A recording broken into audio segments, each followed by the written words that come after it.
You can imagine there's enormous reaction to both high court rulings. And joining us right now to kind of break it down, Dr. David Smith, political science professor at Sam Houston State University. Dr. Smith, thanks for being here today. Thank you. Well, we know the high court is majority leaning conservative. We saw the more recent appointments and confirmation process. What eventually led to the high court making these huge decisions?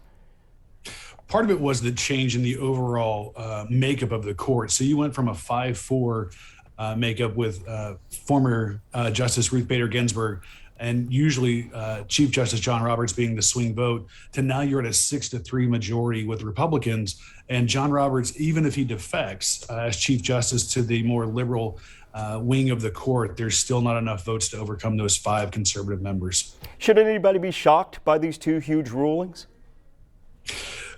Not shocked, but if you look at them both in comparison or both on their face, one in the ruling out of New York says that states can't limit an individual's rights to own a firearm or to impose state law on individuals. And then the second one out of Mississippi, it says, well, in fact, states should be the one making the determination on an individual's rights. So separately, they both send mixed messages, but overall, no, because they're in the direction that really the GOP, the Conservative Party, embraces when it comes to their beliefs and their values.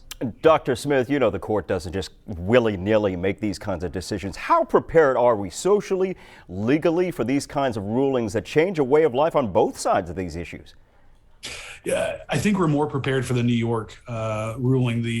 The Mississippi ruling that overturns Roe versus Wade, I think, is going to be a little more difficult, especially when you consider roughly 63% of the population, and I believe that's the most recent numbers out of Pew Research, tell us 63% of the population, both liberal and conservative, support a woman's right to choose. So I think that one's going to be a more difficult ruling to adapt to, especially when total states, 26 in all, could be ending or have already ended a woman's right to choose. So you have 24 states remaining that a woman could go to or move to have her rights expanded. And Dr. David Smith, we can go on and on. In fact, we will at 6 o'clock. Of course, we were going to see and we're going to talk about the political impact of these or perhaps some other rulings down the road during the fall election. So stay tuned.